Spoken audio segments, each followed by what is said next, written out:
Welcome to the Wickedly Smart Women podcast, featuring stellar conversations with emerging and established wickedly smart women. Thanks for joining us today as we celebrate women who are committed, care deeply, and have the courage to take action and create conscious change all around the world. Now here's your wickedly smart host, Anjel B. Hartwell.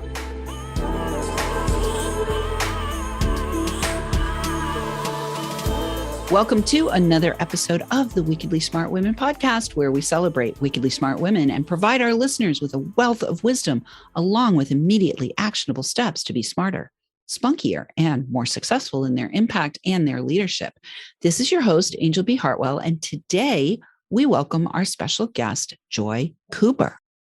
Joy has the privilege of sharing her experience surviving a fatal plane crash. When others told her she would never walk again, she proved that she would do more than that. She would dance again. Joy has worked in the airline industry for 8 years and continues to work as an airport operations manager for United.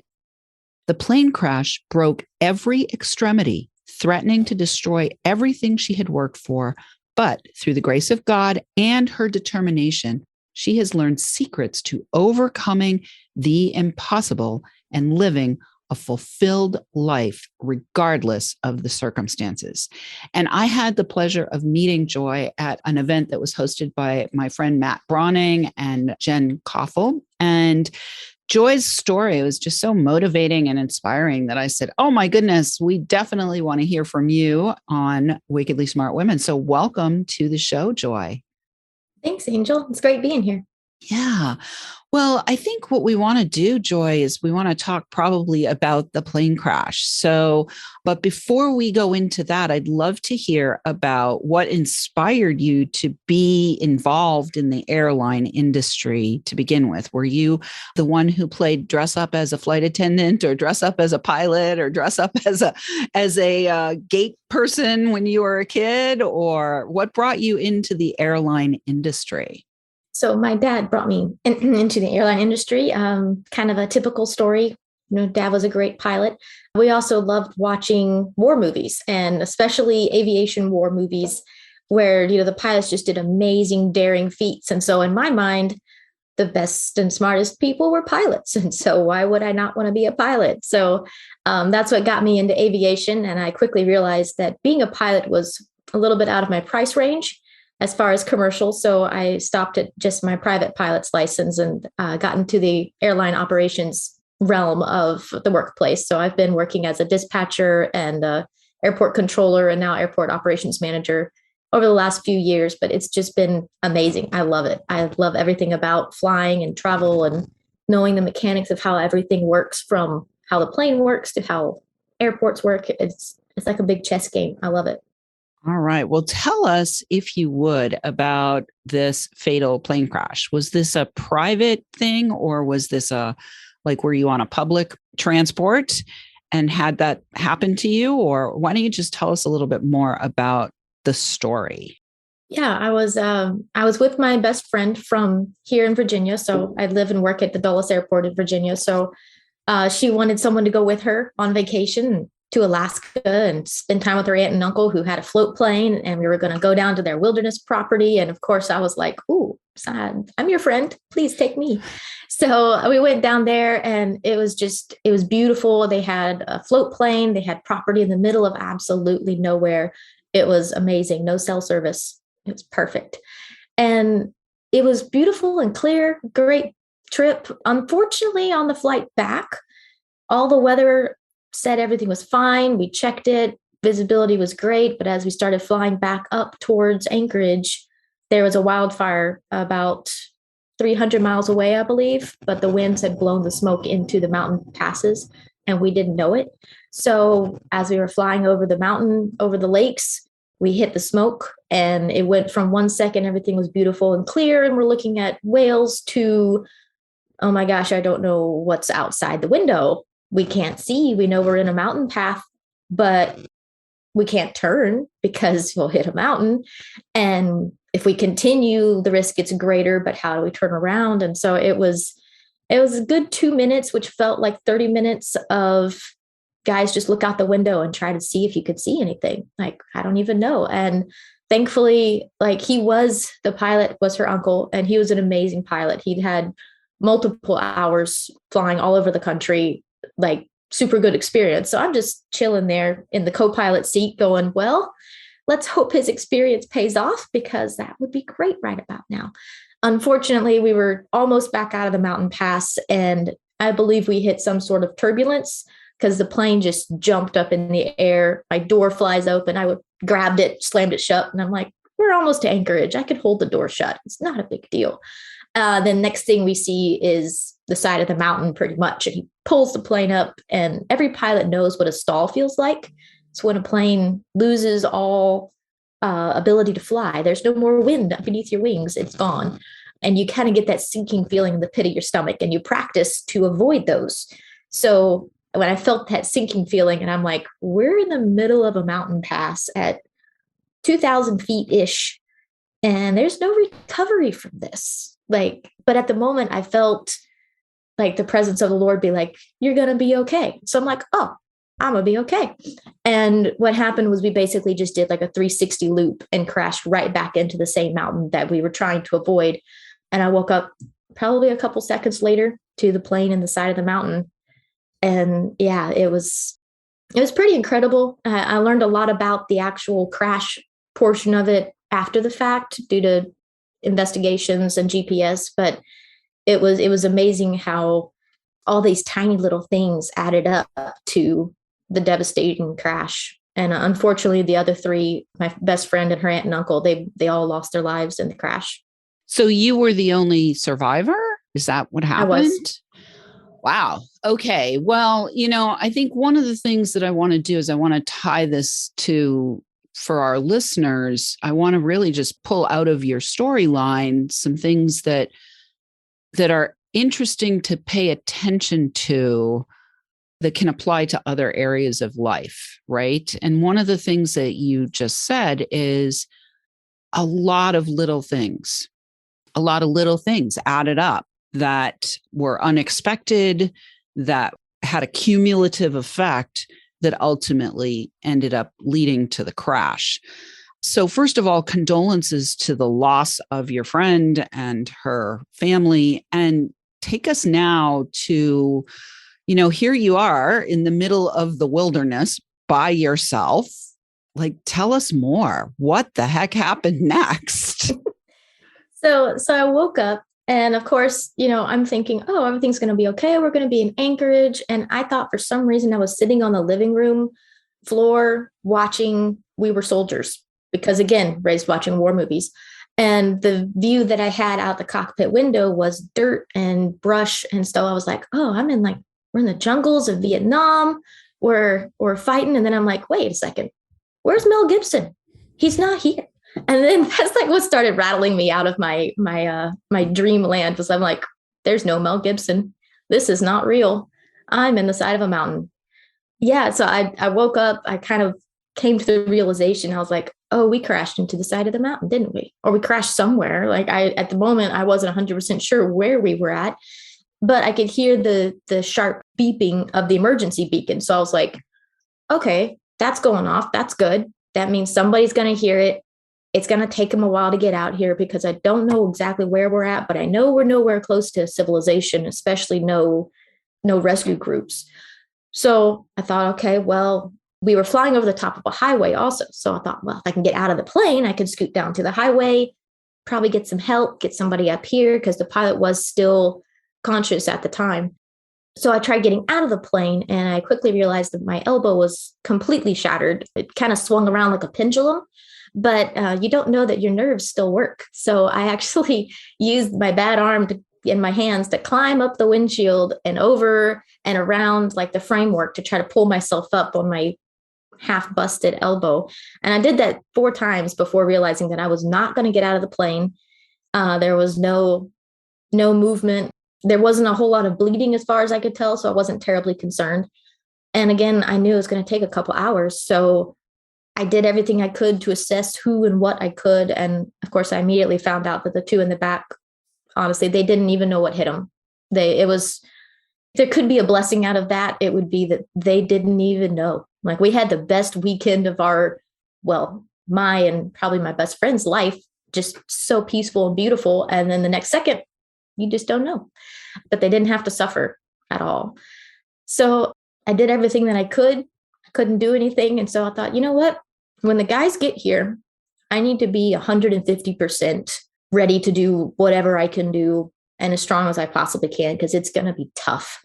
So I took a nap until the helicopter woke me up, which was about 3-4 hours later. So the Alaska Air National Guard pararescuers jumped in. They flew in there with the smoke. You still couldn't see anything. They jumped in and hiked over and woke up. And I was just like, hey, there's still people alive. You pick up the pace, please. I didn't say that last part, but that was intended. But yeah, then Brian walked around in front of me and he was like, oh, we're here with the National Guard. We're going to get you out. And I'm like, great, now do it. Come on. But they were the sweetest guys. They kept up with me the whole recovery time, but they were able to get me out and airlifted back to Anchorage. And I talked to them later and they were like, yeah, you were circling the drain. I'm like, what's that mean? They're like, when you let the water out of a bathtub and everything's just picking up speed as it gets closer and closer to going down. That was you. You were really, really, really bad shape. Found out after I kind of came to some consciousness at the ICU, I shattered both ankles, really bad muscle ligament burst. So probably I know I lost a lot of blood that I didn't even know about. Fractured my femur in 2 places, completely cracked in half. It's epic x-rays, best x-rays ever.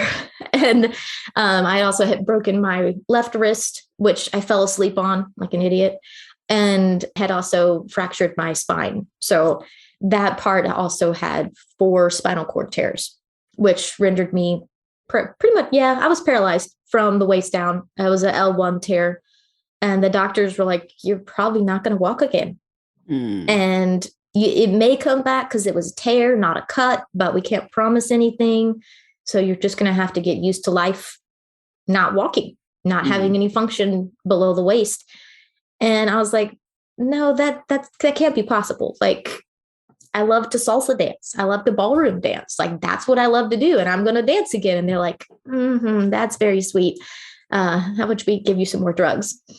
So that was the beginning of the recovery, was just kind of realizing truly how beat up I was. How beat up you really were. I didn't quite realize that, of course, when I was in the plane. I'm just thinking, okay, the guys are going to come. I'm going to go to the hospital. I'll patch a few broken bones. I'll be good. Yeah. And it was way worse. Way worse. Well, okay. So Joy, a couple things I want to just underscore for the listeners here is, you literally were smashed into a mountain. You had 3 people who passed away all around you. You were close to passing away yourself, circling the drain yourself. And, what I'm hearing is through it all, you were maintaining like an awareness of everything is going to be okay. So when we come back from the break, we're going to talk a little bit about that, especially what you said at the beginning about hearing, like you heard, you'll be okay. So when we come back from the break, we're going to talk a little bit about that. But right now, Wickedly Smart Women, we could use your help. If you're enjoying this show and want us to stay on the air, please consider making a donation at www.wickedlysmartwomen.com. We'd also like to ask you to share with your lovely lady friends who you think might benefit from our content. Help a gal out and let your sisters, mothers, daughters, friends, and colleagues know about the show so that we can serve them too. I want to say a big thank you to all of our listeners who are downloading, rating, and reviewing. We're welcoming thousands and thousands and thousands of downloads from all over the world. I do have to actually ask for help again on another thing here. In addition to considering making a donation, if you know anybody in Wyoming, out of all of the countries, we have 94 countries who are listening, and the entire United States except for Wyoming. So if you know anybody in Wyoming, have them download, rate, and review so that we can add Wyoming to our map. And I want to say a big shout out this week to our listeners in Alaska. We might as well shout out to our listeners in Alaska, our listeners in Virginia, and our listeners in Argentina. And we will be right back with Joy Cooper.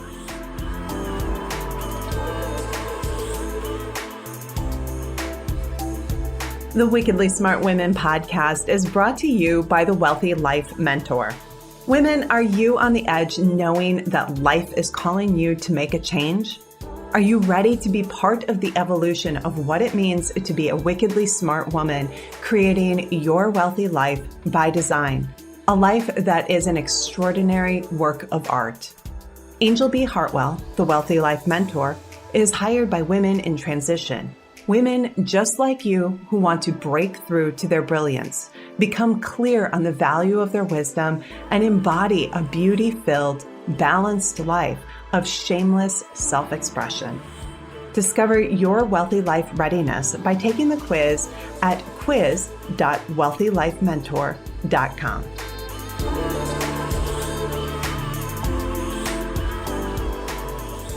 And we are back with Joy.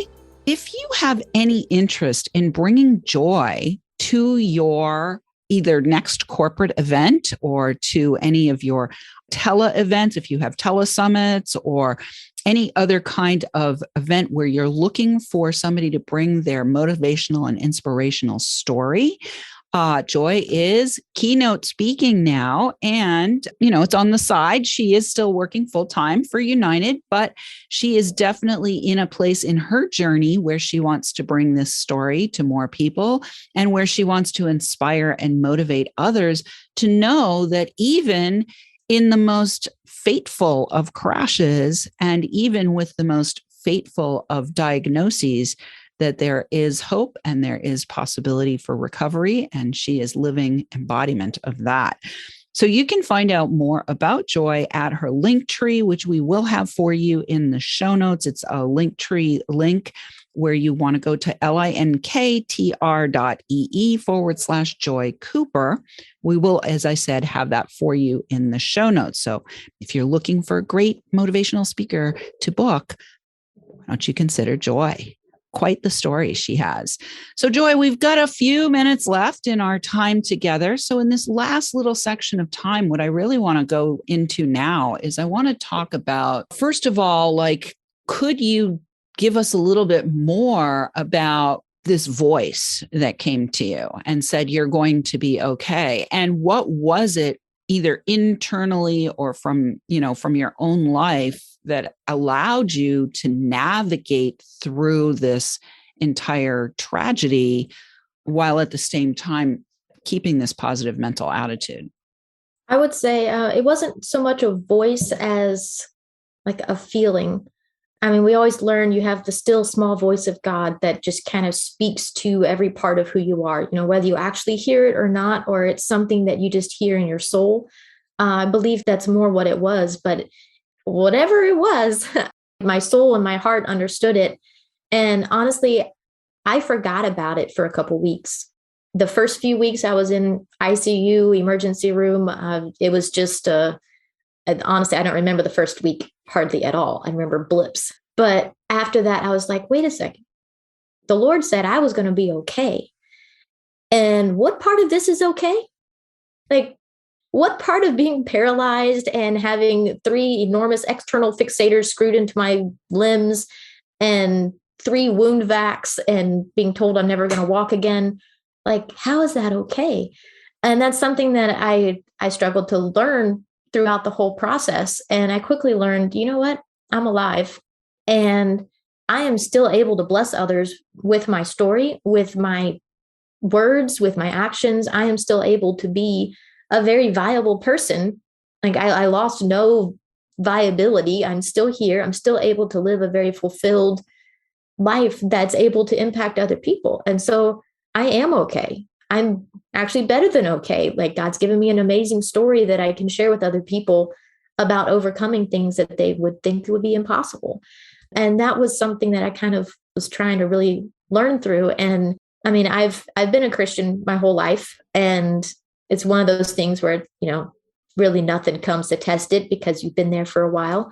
And then just kind of experiencing firsthand God's grace. I never should have survived that plane crash. And there were a few other things that threatened to cause some trouble during recovery that, God was able to get me out of and save that. And I believe through experiencing his grace, it gave me the ability to have grace for myself for recovery and also grace for other people, because I'm a very motivated person. Like, you can ask anyone I went to college with or have ever worked with. I'm one of the guys used to call me a machine because I love what we call irregular operations in the airlines. Whenever everything's like just really hit the pits, you got bad winter storm like we're getting ready to have this week. It's something that I love because I can do it and I enjoy it, and other people hate it. And so that makes me enjoy it more. So when I had that mentality, and now all of a sudden I'm like, I can't move half of me. Like, no matter how much I try, I can't do it. And for one, it made me keep trying, which I'm happy to tell I can walk.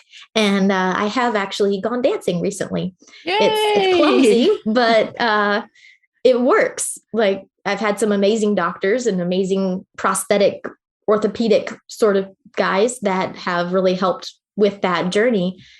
But it's that determination. But also, I would make goals. And I told my boss, I'll be back to work in 2 months. And he goes, take your time.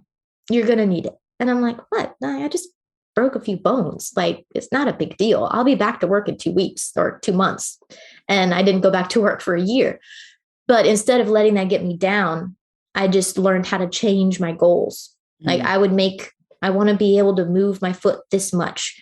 Oh, oops. Well, it's not moving. Okay, well, let's make another goal, or let's extend the time, and really kind of gave myself grace to miss those marks while still holding myself accountable to keep trying and making different goals based on how I physically could meet those goals, not based on how me pre the accident could have met those goals, how me now and how I am was able to meet those. And I found that was really, really beneficial to kind of take a huge, enormous problem and just break it into tiny little chunks and give myself the ability to miss those chunks, but keep plugging away at it. Yeah. And I think that's made a huge difference in my mindset towards the recovery and being able to help other people be like, look, it's a big problem. You can't lie. It's a big deal, but you can overcome it by making it smaller.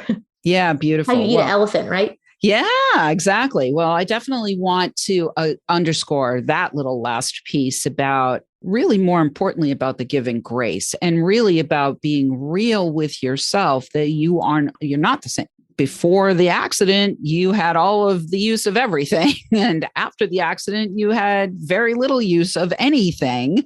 And so, what I'm hearing there is how important it is not only to do the baby steps and give yourself grace for those baby steps that you don't make, such that you continue to stay motivated and at the same time stay out of denial, right?